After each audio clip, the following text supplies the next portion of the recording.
ẹ̀yin ọmọ ìrọ̀lẹ́ ayé yìí sẹ́yìn ní pa ọ̀yà ẹ̀ báyìí sẹ́yìn kọ́ lẹ máa pàyà ẹ̀ báyìí ẹ́ mo ní kẹ́ ẹ fi mọ̀mọ́ lẹ̀ ó dẹ̀ ti tó a mọ̀ pé nǹkan tí mọ̀mọ́ ṣe ló ń jẹ but gbàgbòsí ti pọ̀ jù náà ẹ máa gbọ́ lọ́ bá ń gbé àtisídẹ́ǹtì àwọn èèyàn ni mọ̀mọ́ fẹ́ kó wá àtisídẹ́ǹtì mọ̀mọ́ àtisídẹ́ǹtì mọ̀mọ́ náà ń kó jáde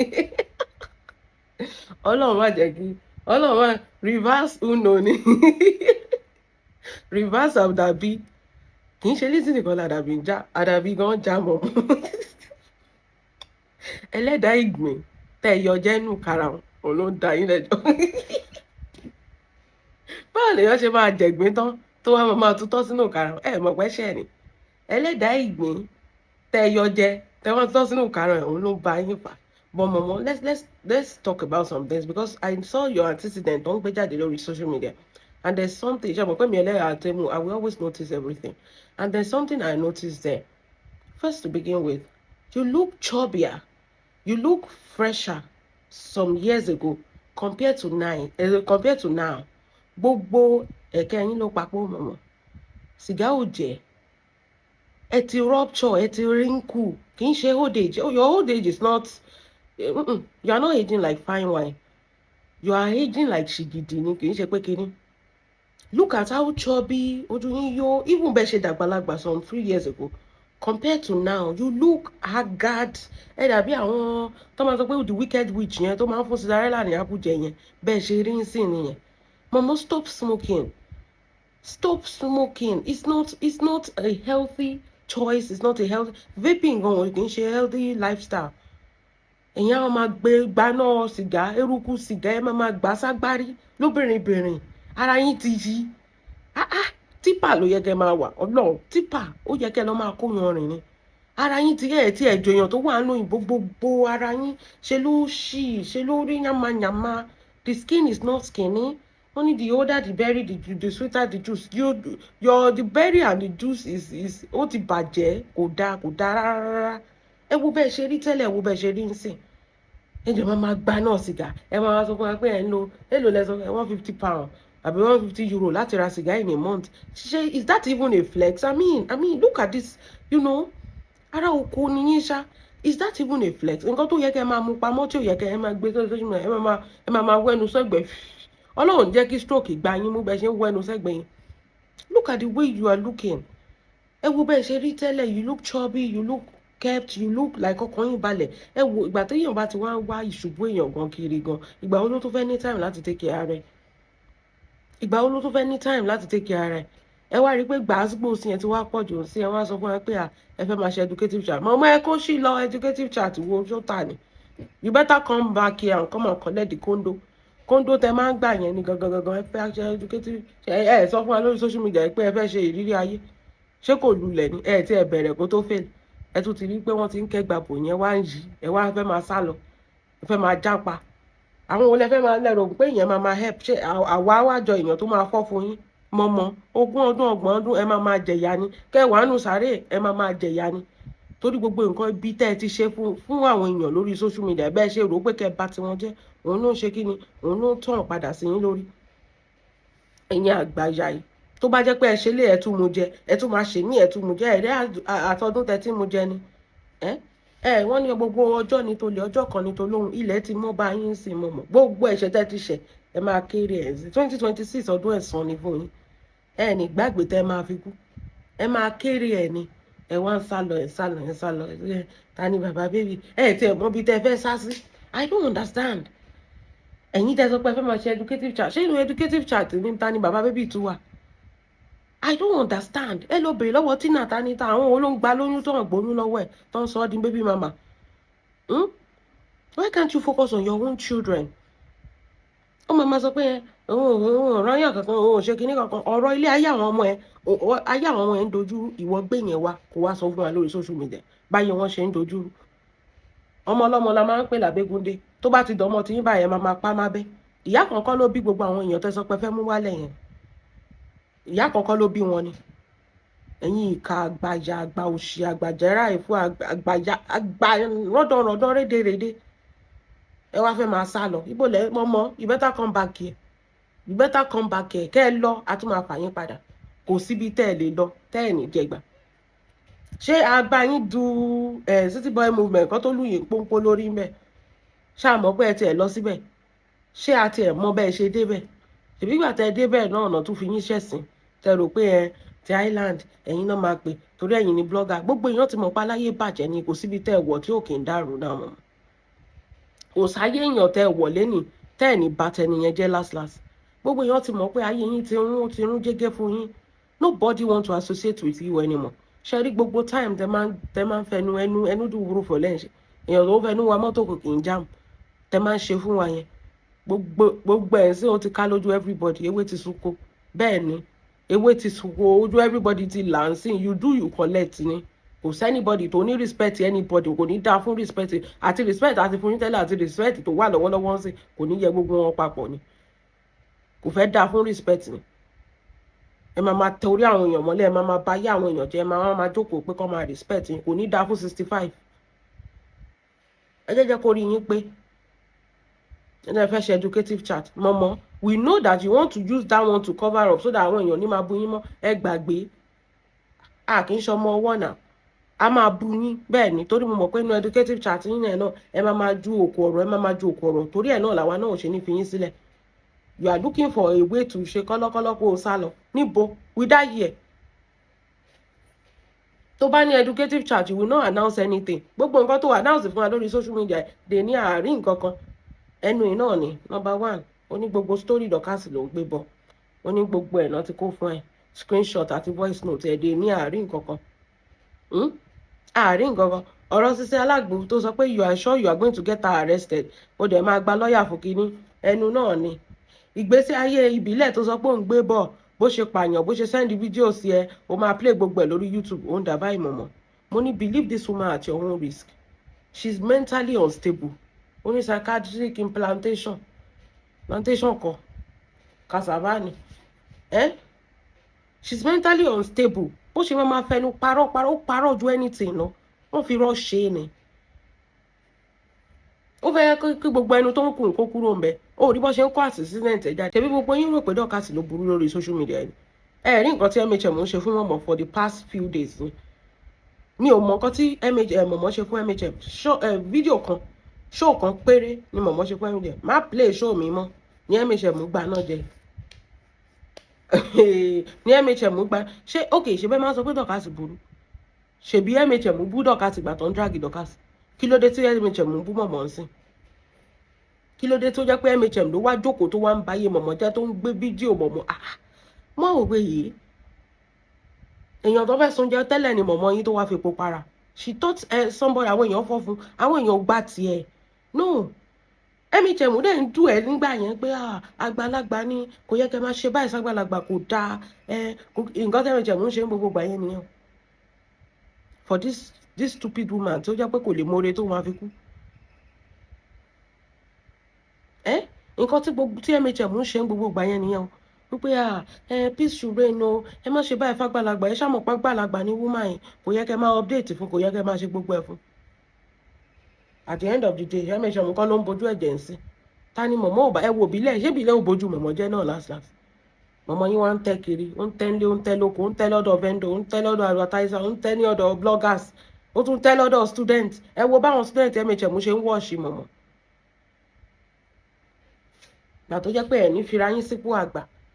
máa ṣe láńgbáláńgbá òṣì káàkiri ẹ wá sọ pé ẹ fẹ́ sá lọ ibo lẹ́ ń lọ ẹ jẹ́ padà sí bíbáyìí tẹ́ bá lọ àtún lọ drag yín padà ẹ máa jẹyà yẹn ni bẹ́ẹ̀ ni ẹ ti ṣe fáwọn èèyàn kan rí so àwọn àwa tá wà lẹ́yìn yín náà a gbọ́dọ̀ ṣe fún yín oró ni ẹ ti ṣe fún lọ́balọ́ba níjòyè politician celebrity tábà tẹ gbẹ̀san ẹni tí a gbọ́dọ̀ gbẹ̀san ti Queen Mother pòtò ẹ̀ tún fẹ́ báṣẹ́ Queen Mother jẹ lọ́mọbìnrin yẹn tó jẹ́ pé gbogbo nǹkan tó fèsì lénìí torí ọ̀dọ̀ ẹ ló ti bẹ̀rẹ̀ the people will take bullet because of you PS ó take bullet Farida take bullet ọjọ́ tó ń dragi Farida ṣe ni mọ̀mọ́ àjàrà bùkà ẹ̀ lọ jókòó pé kò sanwó kíní fún òun ni gbogbo ìgbésí ayé owó ni tọ́n tí yẹ kú dín dragi Farida kò jáde kó wá gbèjà Farida o kò jáde kó wá gbèjà Farida ó ní ẹ pé wadrat nìkan ló sọ fún ìbílẹ̀ went to court with Lizzy all because of this stupid woman ṣé ìbílẹ̀ mọ Lizzy rí ni at the end of the day ìwọ náà ló jáde tó ń ba iye gbogbo wọn jẹ́ lẹ́yọ kọ̀ọ̀kan any slight anything báyìí wàá fò síta ni wọ́n fi ṣe ẹ́ ni kí ni Dorcas ṣe kò ṣe nǹkan kan fún ẹ̀ náà ṣebí ìbílẹ̀ tó fẹ́ para ẹ lé lórí òun náà kọ́ ló ti disclaim ẹ pé òun ò fẹ́ má polówó mi mọ́ fi mí lẹ̀ it's not even Dorcas is not the problem ibẹ̀ yẹn ti wọ́ wá mọ̀mọ́ ti mọ̀ pé ó ti wọ́ wá ìbílẹ̀ has already disclaimed mọ̀mọ́ pé kó má polówó mọ́ but mọ̀mọ́ is now thinking that it was Dorcas that caused it it wasn't Dorcas the man is already fed up with mọ̀mọ́'s nonsense ó ti súnmọ́ àyẹn ó ti fẹ́ lọ tipẹ́tipẹ́ ó ti fẹ́ jápa ni mọ̀mọ́ wà rí ibi tó máa dà á sí because ó ti mọ̀ pé ẹ̀sìn ti dé ó mọ̀ pé wọ́n máa drag mọ̀mọ́ ìgbàwó lẹ̀ ní ṣẹ̀sìn ẹ̀yin tó yẹ pẹ̀sìn wà lẹ́yìn ọrùn yín báyìí ni ó mọ̀ pé wọ́n máa drag òun ni bọ̀ kí ni mọ̀mọ́ ṣe ẹsẹ̀kẹsẹ̀ mọ̀mọ́ sọ pé Dorcas ló fà Dorcas ni ò jẹ́ kí ìbílẹ̀ ṣé Dorcas ló sọ ṣèbẹ́ ṣáà ń gbọ́ tí ìbílẹ̀ sọ pé bọ́mí mẹ́ni rí náà mi ò bá sọ̀rọ̀ rí náà ṣé ti bá lọ sínú inbox tí mo lọ bá sọ̀rọ̀ ẹ̀yin náà lẹ́tún máa sọ pé yẹn mò ń bá ẹni yẹn sọ̀rọ̀ tó bá gbé jáde ó ní nǹkan tí mo wá avoid yẹn pé tí bá lọ bá Dorcas sọ̀rọ̀ ń sì báyìí ó máa gbé jáde ẹ̀yin yẹn tún máa accuse mi pé mò ń bá Dorcas sọ̀rọ̀ lẹ́yìn the man has already left this crazy woman ó ti fílẹ̀ that man already left this crazy woman she's unstable ọ̀tọ̀ nìkan tó máa sọ lẹ́yìn ọ̀tọ̀ nìkan tó máa sọ lọ́la how market mọ̀mọ́ tó fẹ́ arrest Sisi Alágbo tó ní káwọn lágbo kọ́ má jẹ́ kó kọ́ gba license ẹ̀ how market olóṣì kó máa bá tèèyàn jẹ́ nìkan ló mọ̀ tó fi ṣí ẹ̀ ni kò séyàn tó ṣáìdì lẹ́nu ó máa wọ́nà ṣá tó máa fi bá tẹni yẹn jẹ́ lọ́la ni kẹ́ni yẹn má ṣe nǹkan kan bullet took bullet for this crazy woman ìyá rárá die. He went to court, he did everything. Mo ye tó ná ẹ fún ìbílẹ̀ lówó court tó àti Lizzy jọ lọ ni ẹ fún lówó ni ẹ̀yin lẹ sanwó lọ́ọ̀yà ẹ̀ ni ẹ̀yin ò gbowó advert yín lọ́wọ́ ẹ̀ ni náwó advert jẹ ni. The genesis of the problem of people tó bá ti súnmọ́ màmá ti di ogun sínú ayé ẹ̀ nìyẹn ogun màmá ìwọ ló máa fight ẹ̀ bẹ́ẹ̀ ni. Mọ̀mọ́ àti Lizzy ló ń jà Queen Mother wọ́n mú ti Queen Mother mọ́ mọ̀mọ́ àti Lizzy ló ń jà ìbílẹ̀ wọ́n mú ti ìbílẹ̀ mọ́ ọjọ́ tó bá ti gbà yá ẹ̀ láyé inú ayé ẹ̀ ti bàjẹ́ nìyẹn torí ó máa wá nǹkan tó máa fi dì ẹ́ mú tó máa fi dì ẹ́ lọ́wọ́ mú tó ò ní lè fi lọ mọ́ àṣírí ẹ̀ ló máa wà gbogbo ìgbà tí Dorcas wà ń bẹ yẹn ṣe rò pé ó nífẹ̀ẹ́ ni ojú ayé ló ń ṣe torí ọjọ́ ìní ni ọmọ tó ti gbọ́n tí ò reveal pé tó jẹ́ pé different people wọ́n máa ń sọ kíní kan fún yín lórí social media tó bá ti fẹ́ sọ̀rọ̀ ẹ fún yàn sọ different version fún yàn tó bá rí A sọ pé nǹkan báyìí ló ṣe é tó bá rí B sọ pé nǹkan báyìí ló ṣe é tó bá rí C sọ pé nǹkan báyìí so tọ́rọ̀ ẹ̀ bá jáde lọ́jọ́ mi wàá mọ èèyàn tó sọ fún wàá mọ tó bá sọ ọ̀tọ̀ọ̀tọ̀ fún gbogbo wọn Dorcas mọ nǹkan tó ń ṣe tó bá dọ́dọ̀ ilé àgbọmọlò tó bá dọ́dọ̀ ọmọ wọn surrogate ni tó bá dọ́dọ̀ ilé kíní ni IVF ni so that a lè mọ ọmọ yẹn gbọ́n burúkú torí ó mọ̀ pé àwọn bíbọ̀ ẹ̀wọ̀n ọ̀láyé kò tí ọ̀rọ̀ pregnancy yóò ti bẹ̀rẹ̀ rárá tó jẹ́ pé kíní scan lásán ló fi hàn èèyàn tó ti wá drag lórí social media she understand the game scanning oyún pé ọlọ́run ti ṣe ọlọ́run ti gbàdúrà wa àwọn tó trust ló fi hàn tó wá drag lórí social media. This stupid woman she will now take front row in your life ó fẹ́ máa control ẹ̀ tó bá ń gbowó lọ́wọ́ wọn nú ewé àwọn ayé wọn ló bàjẹ́ kó máa gbowó wọn lọ́wọ́ wọn ṣé wo ló ń ṣe inú life àwọn èèyàn tó expect pé kí wọ́n wá kó 30 million fún ẹ who are you nǹkan náà reduce it to nothing nísìn no monetization no advert nothing ló ṣì abiapa wọ́n ní òun máa lọ educative chat kí ló ń educate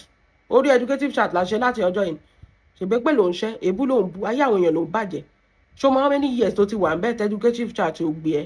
ṣó gbé ẹ ló ń bá ayé àwọn èèyàn jẹ kiri ṣé educative chat gbé ẹ mọ̀mọ́ eléwé ń jẹwé ló ń bá ayé àwọn èèyàn jẹ kiri kí ló tiẹ̀ ní tó fẹ́ sọ, kí ló wà nù dumb skull ẹ̀,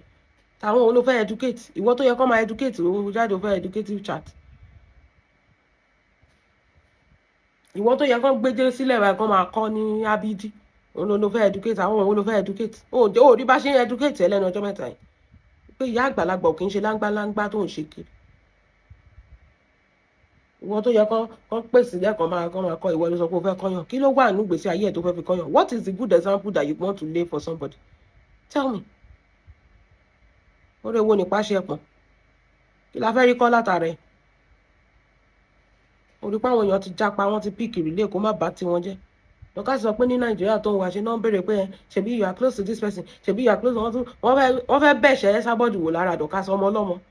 ṣe lọmọ yẹn ń dìnnà yẹn pé kó akóṣìbérò má kò tí ẹ bá mi, tí mọ̀mọ́ tó bá ṣọ̀ fún ìyá yẹn sọ pé kó gba Nàìjà lọ Èkó dùn máa bọ̀ nílé, gbogbo ayé àwọn èèyàn tó ti bàjẹ́ yẹn Alábìkẹ́ kékeré gan sọ fún ìyá yín pé tó bá ti bí pọ̀n rí ẹ̀dá kó lọ Nàìjà, Alábìkẹ́ wọ́n lóun fẹ́ educate wọ́n gan mọ̀ pé ò lè lọ Nàìjà náà mọ́ríyìn ò ṣètò ẹ̀, wọ́n gbé kò rọrùn for like a month or so, wọ́n máa gbé ìwọ wọn ò ní mọ bí tó máa gbé ẹ sí ní àgbà dátidàti, kí ló ní tó fẹ́ sọ tó fẹ́ educate, wọ́n tó ti bá yá àwọn èèyàn tẹ̀ tán ló wá sọ pé ó fẹ́ educate, ìwọ mọ̀ pé ó lè educate ló ń bá yá àwọn èèyàn jẹ́ kiri. What a nonsense woman. If we want educative chat, we know where we go on this social media space. Àmọ́ ìyálájé courtroom wà bẹ́ẹ̀ àwọn ìyá gidi nìyẹn. Tá bá fẹ́ educative chat,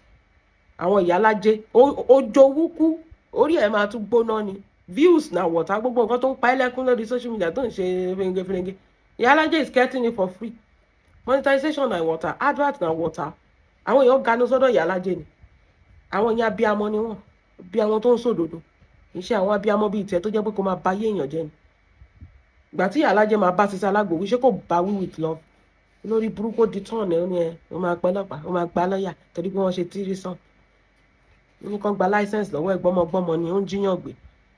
ọmọ tiẹ̀ mélòó ló sọ ni wọ́n wáyé pọ̀ ọ̀dọ́ sísá alágbò ló ti rí, ó wú burúkú ló ń ba ayé ẹ̀ jẹ́, ó ló ṣì ìgbà téwé tiẹ̀ ò ta mọ́ wọ́n fẹ́ ba ayé ọmọ ọlọ́mọ jẹ́ lóun fẹ́ educative chat. Ẹ̀yin èèyàn ẹ lọ wá ra infection flusher lọ́dọ̀ òṣìṣẹ́ alágbó kò sí eléyìí tí ò kì í ta bẹ́ẹ̀ ni àtúpolówó ẹ̀ wà á tún sunkún bẹ́ẹ̀ ni ìbílẹ̀ náà ń talẹ̀ ń ta gbogbo ẹ̀ kò sí bó ṣe fẹ́ kò sí bọ́jẹ̀tì tó ní tó bá dọ́dọ̀ ìbílẹ̀ wà á ralẹ̀ wà á di landlord wà á di landlady bẹ́ẹ̀ ni èèyàn tó bá fẹ́ kú ni kó lọ kú. Mọ́mí Gíìsì náà ń ta cream bẹ́ẹ̀ ni tó fẹ́ jọ̀lọ̀ tó fẹ́ kí skin ẹ̀ jọ̀lọ̀ Mọ́mí Gíìsì ń ta cream, Dorcas Adéyínká dẹ̀ ń ta aṣọ, ta ló lòṣì ìyá alájà yín ló lòṣì, ẹ máa gbókú ni lórí social media, ẹ máa gbókú ni. Farida gan ta cream mọ́mọ́ mi ò fẹ́ kẹsùn mọ́jú ni bẹ́ẹ̀ ni Farida ń ta cream ó ń ṣe skin care bẹ́ẹ̀ ni tó bá fẹ́ travel tó bá fẹ́ ṣe anything lọ sọ́dọ̀ Farida ó ń ta cream ó ń ṣe skin care bẹ́ẹ̀ ni à ń jókòó síbẹ̀ mo máa ṣe rádaràda ń tẹ́ ìgbàdùn ẹ kó sì lọ jàre. Ẹ̀yin èèyàn mi kò jẹ́ bó ṣe jẹ́ ẹjọ́ a máa lọ màmá ò lọ anywhere tó bá lọ a máa fà padà bẹ́ẹ̀ ni a máa gbé mọ́tò a máa lọ fi gbé padà ibi báyìí ló máa jẹ̀yà síṣẹ́ kò lọ anywhere ó fẹ́ yọ̀ lọ ni ó wá rọ̀pá máa fòun lẹ̀ bàbá àti fiẹ́lẹ̀ ni tábà fiẹ́lẹ̀ tára bá tún tú ẹ̀ sí wàá tún lọ ráyàn míì mú tó tún fẹ́ báyé ẹ̀jẹ̀ báwo la ṣe wá máa fiẹ́lẹ̀ orí bára ṣe ní ẹni orí pé òré yàn míì mú láti báyé ẹ̀jẹ̀ bẹ́ẹ̀ ni a máa fara ní ẹni tára bá tú ẹ̀ sí wàá tún fẹ́ lọ múyàn míì tó fẹ́ bá ti ẹ̀jẹ̀ àní gbà fún ẹ ara ẹ wo ìwọ gan ọkọ ẹ ò ní balẹ̀ ọ̀rọ̀ ẹ ti di pé ọmọ tó bá sọ pé ìyá òun ò ní sùn bí ìwọ gan ṣe fẹ́ fojú kan orun gan àti ní àgbáyà